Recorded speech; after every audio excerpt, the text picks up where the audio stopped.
We are back, another episode of the Gold Standard here on Fox 19 Now with Charlie Goldsmith. I'm Joe Danneman. We talk Bengals and Reds in this podcast, and we're going to start the podcast with what Charlie has as his 8-point plan, maybe 9-point plan. 8.5-point plan on what the Bengals need to do this offseason to get back to the playoffs and maybe competing to be in the Super Bowl next season. You can read it right now on fox19.com, Charlie's chalkboard, but we're going to talk about it here. Point number one, okay, you say eliminate some off-season distractions and reward two players currently on the Bengals. Why is that point number one? I really don't think it's a coincidence that the year the Bengals made the Super Bowl was the year that they had perfect attendance in OTAs. And I feel like with how much needs to be, or how much they've been trying to obviously reset the defense and then reset the culture as well, it would be really powerful to have guys you could point to who you can say, do it like that, and you'll be just fine and you'll get paid. And Jamar and Joe and T are such talented in their own league kind of guys. But extending Chase Brown, who I think is a top 10 back, and an elite tone setter reputation. DJ Turner, you can say the exact same things about. And actually, point 8.5 is my biggest regret is I wasn't able with the exercise I was doing to fit in Dax Hill's extension. But I'd love to get all three done to immediately set the tone for what you're aiming toward. Okay, so the point of the exercise is you're not playing fantasy football. You're trying to actually rebuild the roster in the offseason with the idea that there are constraints on what you can and can't do, because everybody would say, oh yeah, sure, sign everybody, bring back DJ, re-sign Dax, re-sign Chase, that would be great, but you're looking for the rest of the roster as well, what you can and can't do as part of this exercise. So you would prioritize Chase and DJ over Dax in this scenario. The only reason where I picked DJ over Dax is because he's become a top 10 cornerback in a way that Dax Hill, who still hasn't even played a full season at that position yet, maybe quite hasn't. But even if I can't get the deal with Dax done, I want to make sure he knows that he's a big part of what you're planning to build so he can carry himself accordingly and help bring others along with him. Felt like the Bengals took too long with Jamar Chase. It felt like they took too long with T. Higgins. Hendrickson, Bates. Hendrickson, yes, it's what the Bengals have Story done. goes. So to get out in front with Chase Brown and DJ Turner, that is point number one of the Bengals offseason to really set up the rest of what they can try to do in both free agency and in the draft. Point two, after rewarding Chase and DJ, would be to settle the backup quarterback position. With whom? I picked Case Keenum, and the reason I have backup quarterback that high on the list, it's almost when you go to the grocery store and you need something boring, like batteries. Yeah. Just get the batteries right away. You know what they're going to cost. You know they're cheap. You'll fit them in, and now you don't forget them. We know exactly what the Bengals are looking for. The joke is whoever had the most passing yards in high school, because Zach Taylor loves quarterbacks who can run an offense and complete passes and have played a ton of games. And Case fits that description, and he has some connections to the Bengals coaching staff. Okay, so we got the milk, we got the eggs, right? Yes. Those are the staples. You bring back two guys who deserve to come back on new contracts. I would say we've got the plates and the forks. Okay. We're not even at the milk and egg, but you need those too. You got to be able to eat. You got to have the plates and the forks. So those are the points that we've crossed so far. Backup quarterback and rewarding two players who deserve to be rewarded. Point number three is interesting. You say run it back on offense. Keep this offseason simple so you can focus on the defense. What's the point you're trying to make with run it back on offense? Because everybody knows defense is where this thing has to be fixed. But one of your top points is run it back on offense. They have needs on offense, obviously right guard. Bringing back Dalton Risner would be the simplest, most effective, and most efficient thing that they could do. Wide receiver 3 is a really interesting topic that we can talk about at length over the course of the offseason and the season. But going out and making an aggressive move at that spot would handicap you, I think, too much in some other areas with some more pressing, glaring needs that you have. So I'm fine just running it back with Yosavash. You could talk about Orlando Brown, and maybe he wasn't as good in 2025, but I'm not taking what's behind door number 2 at left tackle. So you can go down every spot on offense, and I think the simplest and, again, most efficient thing to do is keep it as it is. When you talk about the offense, and you mentioned it, a wide receiver 3, Andre Yoshivas has been okay, in that role. If you were looking to upgrade, and right now in January, I would say wide receiver 3, considering everything they have on offense already and everything they have to add on defense, would feel like a luxury. But if you were going to name a prototype of someone you could put next to Jamar Chase and T. Higgins, is it Andre Yoshivas, or is it more of someone else, a different prototype that you would look at for wide receiver 3? I'm laughing because, this is the truth. The prototype is Jermaine Burton, but a Jermaine Burton who's ready to play. I can tell you exactly what they're going to do at wide receiver 3 because we've seen how they approach this very recently. If there's a wide receiver on the board in the draft, round 3 or later, who literally has Zach pounding on the table and smiling like you've never seen, that was the reaction caught on camera when they drafted Jermaine. You take that guy, but you have to love him. Or 6th, 7th round, is there your next Yossi, literally a heptathlete with unbelievable athletic traits who you bet on Troy Walters being able to develop and kind of round out the game of and build up kind of the efficiency and the nuance of playing receiver.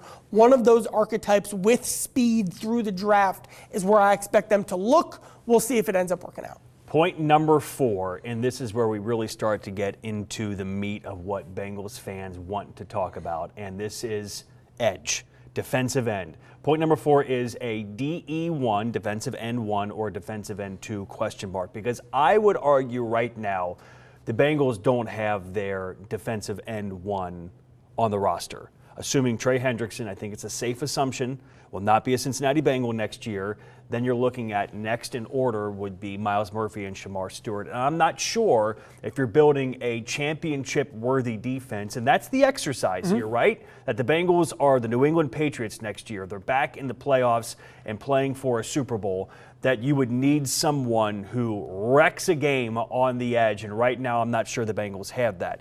If you want to go into free agency to try to find one of those guys, then you're getting into a bidding war, because those are some of the most valuable free agents there are in the NFL right now. Everybody's trying to find these guys and pay these guys to help them win games in the regular season and win playoff games. So if you're the Bengals, and point number 4 would be, are you looking for a defensive end 1 or a defensive end 2? Can they find that in free agency, or is that something, again, they take a swing on early in the draft? I think the way it lines up between the two makes me feel most confident and comfortable leaning toward the draft to fix the defensive line. Something I sit here on January 29th-ish, feel very confident that there will be a very good, worthy defensive end prospect on the board for the Bengals with the 10th overall pick in the draft. I feel that way about defensive end. I don't feel that way for sure about defensive tackle. I don't feel that way for sure about safety or linebacker or any other spot. So having that peace of mind with the draft, plus having that idea being something that can keep me out of feeling like I have to be in a betting war for one of the 4-ish, 1-ish defensive end types. There's no perfect guy on the market. So instead of talking myself into one of those guys, and then also, if you do that, you can't really draft a defensive end in the first round, I'm going to take a more balanced approach, sign a defensive end 2, and then plan to draft very high round 1 or round 2 a defensive end to kind of lead that room along with Murphy. 2 follow-up points. Is there a Trey Hendrickson out there, someone that the Bengals can identify that hasn't hit their full stride yet, like Hendrickson was in New Orleans? When the Bengals signed him, it was a big deal because that was the offseason where the Bengals went out and spent all their money on defense and rebuilt the defense. But even Trey didn't have the reputation of being one of the best players. They did. I remember thinking that. And then he develops into one of, if not the most premier pass rusher in the NFL. Are there guys out there like that the Bengals could hit big on? Guys that have a ceiling that they haven't yet reached? Yes, but the bad news is I think both of these guys have actually seen their stock improve significantly in the playoffs. So, this isn't even the world we were in 3 weeks ago, starting with Odafe Owe from the Chargers, a traitsy, lean, twitchy defensive end who kind of hadn't put it all together from a production standpoint until he got hot at the end of the season and was unbelievable against the Patriots in that first playoff game that the Chargers ended up losing. I think he made himself a good amount of money with that performance. And then the other being Boye Mafe of the Seahawks. He's a guy who only had 2 sacks this season, but you look at how he fits, how he's a 3-down type player, and the versatility that presents, those would be Hendrickson types. But again, they'd be imperfect players who you'd be in bidding wars for to pay for them like they're perfect players. That is where I tap out, but honestly, my mind will probably change on that 10 times between now and March. You could easily talk me into, you've got to go sign, especially Owe or Mafe. Yeah. One more point on this position, and I'm going to do an exercise that Charlie loves when you compare the Reds to the Bengals. I love it. Is there an Austin Hayes out there for the Bengals at defensive end? A guy that's not going to be at the top of the market, but a guy that you invest in, that you pay medium market money to, that can come in. Even if he's not your defensive one, he could be your defensive end number 2 and be a difference maker. I mean, you think about it, last year, Austin Hayes wasn't paid massive amounts of money, but there he is in the middle of the Reds lineup. There he is hitting cleanup against the Dodgers in a playoff series. Is there an Austin Hayes kind of find for the Bengals, either at edge or defensive line? I do this with both my Reds and Bengals offseason tracking. I have a list in one column of the free agents, and on the right, who did they get to replace them? And because it usually ends up being 1 for 1, right? You got to have a certain amount of players on the team. Clavon Chason would fit perfectly into that mold. And how I'd look at it too is if you're making the Bengals column, you've got at the top, your top free agent's Trey Hendrickson. I think their second top free agent is just Fosai, who I'd be reluctant to re-sign because of injuries. So the question you could ask is, how are you replacing Hendrickson and how are you replacing Osai? You could replace Hendrickson with a first-round pick on paper and talk yourself into that. And then you could replace Osai with a tier 2 guy like Chason who can make plays in a specific role but also not block guys like Murphy Stewart in your first-round pick. So use a guy like that to replace Osai. Again, if you want to remember these names, go to Charlie's chalkboard and look at the Bengals 2026 mock offseason. You have all of these names right there for everybody to remember, to bookmark, and keep in mind when the league year starts in March with free agency.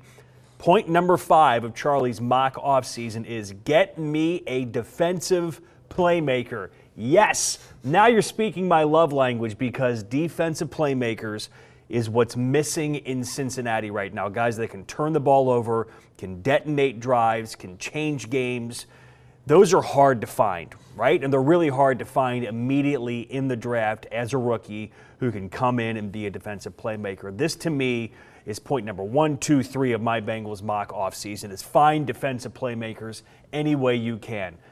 Why is this important, do you think, for the Bengals, and what position are you narrowing in on for a defensive playmaker for the Bengals to find in free agency? So, again, I started with defensive end just because you've got to fill a spot, losing both Trey and Osai. But then as you reset and think, all right, what do you need? Well, on paper, in theory, what I would want, what wins in the playoffs, is a defense that can get you a certain number of splash negative plays. Turnovers, sacks, tackles for loss, pass breakups. Get me like 5 of those, and you'll be good, even if you're facing, I guess there's no elite offense who was in the Final Four this year, but even if you're facing an elite offense.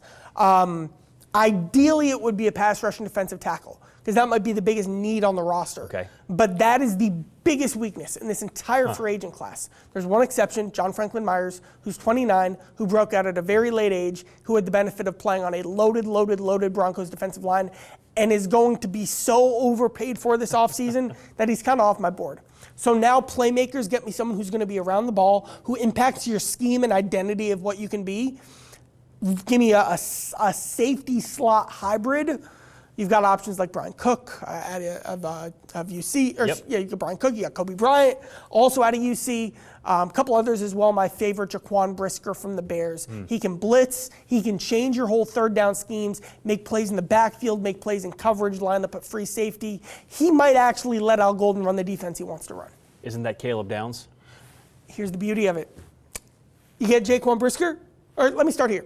If you say re-signed Trey Hendrickson, I don't think you could then still draft, which they won't. I still don't think you could then draft David Bailey in the first round. You could sign Brisker to be your free safety playmaker and still draft Caleb Downs, because you have 2 open spots. You have safety in the slot. Jalen Davis is a free agent. So oh, well, on one down, we'll have Downs in the slot blitzing and Brisker playing free safety. The next, you have Brisker, Robber over the middle of the field. Downs drops back. Now they both blitz. Like, this is this is how you win. Like, put them together. I'm fired up about that. I can tell. But also, even if it's just Brisker, and then you get what I'm calling the Andre Yosevich of defensive backs, kind of a guy who can fill in the rest and do a lot and soak up snaps behind the scenes, that gives you a versatile secondary that becomes the identity of your defense. If you're watching the video portion, you saw how much Charlie lit up talking about that. If you're just listening to the audio podcast, there's a literal twinkle in his eye when he's talking about having Brisker and Caleb Downs as safeties and slots here in Cincinnati. This is a fun process. Okay, so that's 5 points down to Charlie's 8.5-point mock offseason. Number 6, cutting 2 players currently on the Bengals roster to free up money. Those 2 players are Oren Burks, a guy they signed to play an off-ball role that it turns out doesn't complement Knight and Carter, and I think they'll add to the room. But Burks just isn't the linebacker they need that fits, and Cody Ford can't play tackle anymore, so they're both kind of expendable. Burks, Ford out saves what you said up to $5.2 million that they can spend elsewhere. Point number 7, again, getting into things that I want to talk about, adding a veteran linebacker. You think about this entire season, how much time was spent talking about Demetrius Knight. That was the whole season. Barrett Carter. It really was. The Bengals decided to go with the 2 rookie linebackers, and they played a lot of football. Some wasn't great, a lot wasn't great, but there were moments for each player showing growth as the year went on. But you think adding a veteran linebacker and not running it back just with Knight and Carter is the play for the Bengals? I also think it's the plan. Putting too much on their plate, needing to kind of reorient things, get some stability, and get guys who can know what to expect from opposing offenses just because they've seen it before.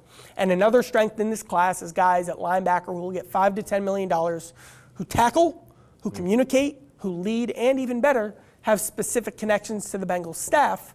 You'd be able to know what you're getting. I picked Caden Ellis for this exercise. But there would still be roles for Demetrius and Barrett to compete for. That's something I strongly believe in as well, that you should still give each of them runway, and that frankly they each showed enough to have some sort of hyper-specific role, but to use a baseball metaphor, don't have them hit left on left, and have the depth to be able to kind of platoon the linebacker position together. So to recap, as we're midstream here, you're saying in free agency, find guys to help you at edge, to help you at safety/slot, and at linebacker. Those would be 3 areas before you even get to the draft that you would want to upgrade for this team right away. And that's why I can't splurge on, one of the premier defensive ends as I'm looking at this now, because I feel like they need a veteran linebacker.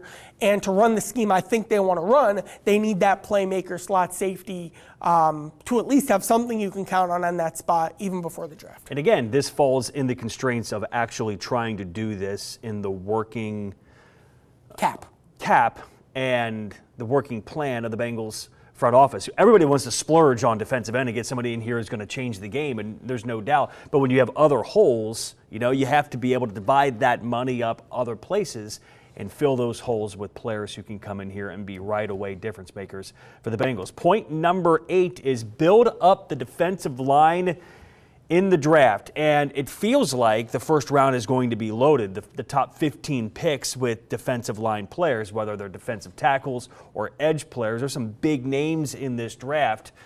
So no matter what the Bengals do in the offseason, do you feel like they have to go with one of their first 2 picks with defensive line, or is that to be determined depending on what they do in free agency? What I have them doing here is using both of their first 2 picks on the defensive line, 1 edge, 1 tackle. It's a very strong edge class at the top, and the day 2 tackle group I think is pretty solid as well compared to the average year. You need to create an opportunity for there to be upside on that defensive line somewhere with premium investments somewhere. So give me the strength of the free agent class through free agency. That's your playmaking safety and your veteran linebacker. And then give me the strength of the draft through the draft. And that's defensive end on day 1 or DT if Peter Woods has a nice pre-draft process. And then the other spot on day 2. That to me builds you a room that's deep, that's versatile, that's real, and has tangible upside that, if they're coached well, could develop into something significant. So his plan in summary, and again, you can read this on Charlie's chalkboard right now on fox19.com. Eliminate some offseason distractions, reward top 10 players at their position with extensions for Chase Brown and DJ Turner. Find a backup quarterback. Run it back on offense. Defensive edge one or two. Okay. Go with two. Most likely two, Yeah. right? Because you can't splurge everything on a defensive edge one, considering how many people will be looking for them in the upcoming free agent class. Get a defensive playmaker. And you're saying right now, safety slot, Jaquan Brisker, someone like that would be great for the Bengals. Cut Oren Burks and Cody Ford, add a veteran linebacker, build up the defensive line of the draft, and your biggest regret to your 8.5-point plan is that final half point is not getting an extension done with Dax Hill. Why is that a regret? Because I want to I want to prevent any distractions from being there in April, because Dax has been such a trooper through the position changes and the scheme changes. The injuries. And I think he's going to be good.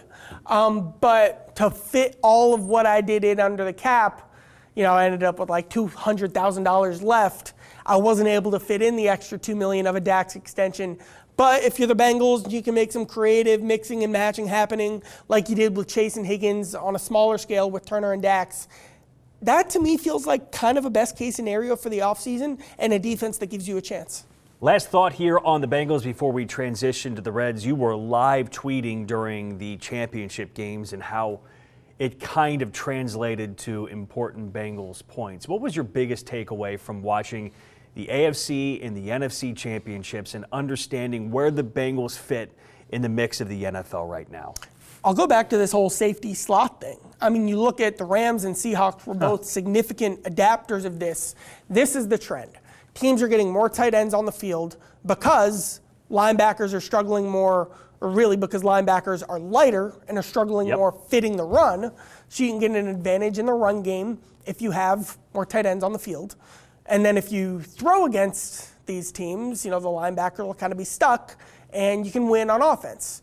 Until the chess move that the counter that the Rams and Seahawks did is they got these big nickel star slot types who are physical enough to stick their nose in against the run as linebackers, who can blitz, and then can also make plays down the field. So that'll be Nick Worry for the Seahawks, who's gotten a ton of buzz. Give me a guy like that. That's how you kind of solve the modern football problems that are going on for defenses. Well, he was on the board for the Bengals twice. Yeah. And the Bengals once, passed. yeah. So he went, mid-second round? Early second. 40-ish. He's been outstanding so far. We'll come back to your pick on the Super Bowl here at the end of the show. Let's transition now to the Reds, and you go to spring training in how many days? 10-ish. I go in about 2.5 weeks, so we can't wait to get out of the snow and the cold here in Cincinnati and see the 2026 Cincinnati Reds. When we get there, will the roster be the same today, then, or will the Reds make some kind of move that excites the fan base here in the next 2 weeks? Those are two different things. Will they make some type of move and will it excite the fan base? Let me ask you a question. Hit me. They sign Austin Hayes. That's it. How you feeling? Okay. Yeah, that's a bit of too run-it-back-ish for me for a team that snuck into the playoffs. If they sign Reese Hoskins, a first baseman who honestly is maybe even a bit worse of a hitter than Hayes, but is less injury-prone. Same thing? And it's different. That's the one thing. It's a little bit different. So what's behind door number one? If I know door number one is Austin Hayes, maybe door number two and a change of scenery in a different ballpark might be a little bit better than Austin Hayes, although I think Austin Hayes was pretty darn good in his role for the Reds last year. But yeah, I think I'd be a little bit more excited for Reese Hoskins. I don't know if there's more upside there, but it's different, and I think that would matter. And so that's the conversation that we're all each going to individually have to have with ourselves. I expect them to make another move, but will that move satisfy you? Is probably unrealistic for a Reds team that hasn't really made a move that would satisfy you since, wait for it, they signed Jay McCandelario in 2023. They're going to have to do what the Brewers have been great at. The Guardians have been good at this, and find guys for $1 to $6 million who are just good, like Hayes was last year. And will that satisfy you in the long run with a productive season? That's what the Reds are going to be hoping for with whoever they sign. Again, I expect them to make another move, but I don't see them winning the offseason in the next 2 weeks. Is the cleanup hitter currently on the team? It's a good question. Like if it were, I guess if it is, who would it be? I guess Hayes would hit cleanup if they brought him back. Yeah. I'm going through the free agent. Like I don't think Reese Hoskins would hit cleanup for them. Honestly, like I would hit Ellie cleanup to break up the left, right, left thing at the top of the order that opposing teams really game planned for and took advantage over the course of the season. So then, of course, the question is what righty's hitting third? Yeah. Marte is going to be a fascinating guy in spring. He quietly ended the season cold last year. Obviously, we all think very highly of Noel Levy, but he's got some adjustments to make. Ideally, you put him to, can it be Stewart or Steer hitting third? Those would kind of be the leaders in the clubhouse right now. And then I would put Ellie fourth, but we'll see what they do. Okay, that's a fun conversation. Maybe we'll have that lineup construction conversation on next week's episode of the Gold Standard. One more thought here on the Reds, and you wrote on Charlie's chalkboard on fox19.com about some under-the-radar players to watch at spring training. Give me one or two names that Reds fans, when you start writing articles and we take the cameras out there in a few weeks, people are going to start to get excited about it in spring. Well, again, excited is a relative term, but interested in is kind of where I'm looking at it from. I mean, J.J. Bleday, roll your eyes, 2024 was a good player who came up with a very specific plan that he thinks is going to get him to the athletic level that he was back at just 2 years ago. And frankly, I think it got kind of sour with him in the athletics last year, and he just needed to change the scenery. So where is he at physically and mentally, and what could that mean for the Reds if he taps into his upside? Maybe that's a solid number 7 hitter, and then they need that. A guy who's not on the 40-man roster is Michael Tolia, another guy who 2 years ago was pretty good with the Brewers, or with the Rockies. A stat on him is in the first half of the season, 47% of his hits were home runs.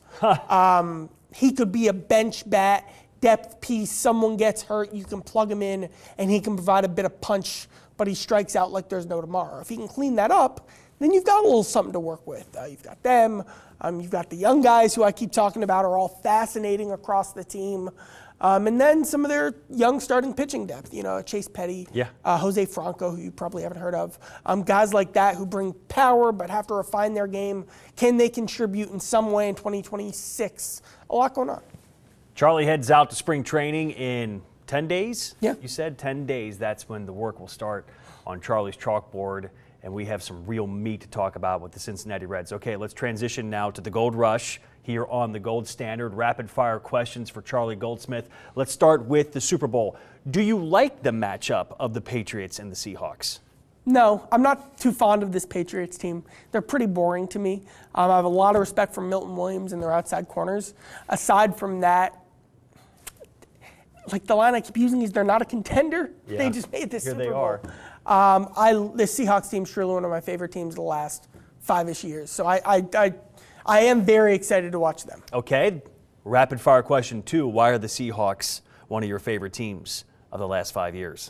Everyone in the league, including the Bengals, is trying to copy Mike Macdonald's defense, except Mike Macdonald is like the genius wizard who puts the formula together and is seeing 7 levels ahead of everyone else, and no one else can do it because Mike is the system.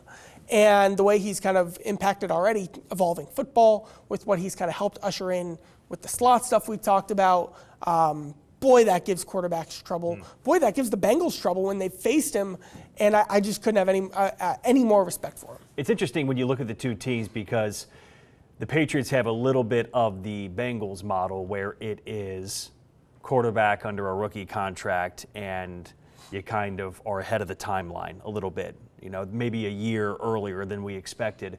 And here are the Seahawks who have the free agent quarterback come in here built around a young, fun, exciting defense with a great defensive-minded coach. So they're very different in that way. I like the Seahawks a lot in the game. Rapid-fire question number 3. It sounds like you like the Seahawks to win the Super Bowl. I think this game could kind of get ugly, too. When you look at how bad the Patriots' offensive line has been and then how physical, intense, and mentally challenging the Seahawks' pass rush plan is, like if that gives Drake May trouble, then how are they moving the ball? But the Patriots could go win this game, sure. But I see a huge advantage with the Seahawks. Last couple of rapid-fire questions. Let's go Bengals on this one. Joe Burrow, a picture popped up of the Bengals quarterback at a McDonald's. Did you see that on Twitter? I did. You saw it? Do you think Joe Burrow was eating at McDonald's, or you think he was just waiting for someone? Prediction or guess? Getting a vanilla ice cream cone. I could see if I had millions and millions and millions of dollars. Yeah. Still wanting to stop in for a quick cone. It's funny because we have Bengals on our live Bengals show every week, and we like to ask them questions about Joe Burrow's personality. I can't remember who said it, but they said Joe will sometimes come into the facility with Tupperware labeled by the food he's eating, and it'll say root vegetables, and it's just potatoes. And so I don't see Joe Burrow getting like a fillet of fish when the guy eats root vegetables. But a vanilla ice cream cone is innocent ice cream enough. Cone in the offseason, right? Yeah. You let yourself go a little bit. Go to McDonald's. Okay, Joe Burrow put out a tweet about the referees. I've argued that someone hacked his account and used the word flabbergasted. Am I wrong, or is that a word that you think Joe Burrow would actually use to break his Twitter silence? It's a very good I think Burrow would use the word flabbergasted, but I think that's a very interesting take that Burrow did. I could see that. You're the first person to believe me on my take that Joe Burrow didn't actually pen that tweet. Okay, last one, Joe Burrow playing the piano. I don't know what song he was playing. Someone put it in the mentions. I forget. It might have been a Kanye song. Are you impressed by Joe Burrow's ability to play piano in such a short period of time? He told us he basically self-taught. What I love about Joe is he always has like a thing. Yeah. And then he gets bored of it, like a toy. And piano is the new thing, and you're always interested to see what's next, and that's part of the fun of following Joe Burrow. Okay, that was the Gold Rush. Now to the Gold Nugget. This is Charlie's portion of the show when he gets to pick a great story, a great interview he's done or is working on. We know we're in kind of a dead period here, right? It's been a very slow week when it comes to news for the Cincinnati Bengals and the Cincinnati Reds. But what are you working on in the Gold Nugget? I'll answer that question theoretically. Yeah. I'm not going to the Super Bowl, obviously. But if I were going to cover it from a Cincinnati perspective, I got two stories I'd do. First, I'm fascinated just by Kobe Bryant's journey from outside corner, who everyone threw at, but did so well that he won I believe the Thorpe Award is the name. Then moved to the slot in the NFL, now moved to free safety. What's that positional journey been like, and what are the lessons that being tested and challenged so much physically, not physically hand-to-hand, but physically in terms of the amount of attempts on the field, how did that prepare him for kind of having to think on his feet in the NFL the way that he has? That's an interesting story to me. And then number two, one of the starting offensive linemen on the Patriots, Jared Wilson, slotted in with Amarius Mims and Dylan Fairchild, two Bengals.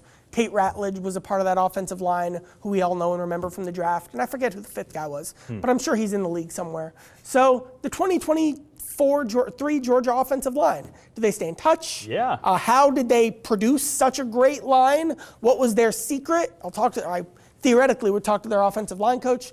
Those are the two features that would-be Charlie and Santa Clara would write. Kobe Bryant, that's 7 straight years for the Bearcats having at least one player playing in the Super Bowl. It's a heck of a run for the Bearcats. One bonus question. Are you fascinated, intrigued, excited? What's the word you would use to describe the Miami Redhawks 21-0 start? Bonus question. They're in the zeitgeist, which is nothing. There's almost nothing more exciting in sports than when it's your moment. And like even as a reporter, you can feel that when it was like the Reds moment or the Bengals moment. That is such a special spot to be. Heck, here I go making an actual movie reference. That's like the thesis of Once Upon a Time in Hollywood, is like there's nothing more special than when it's your moment.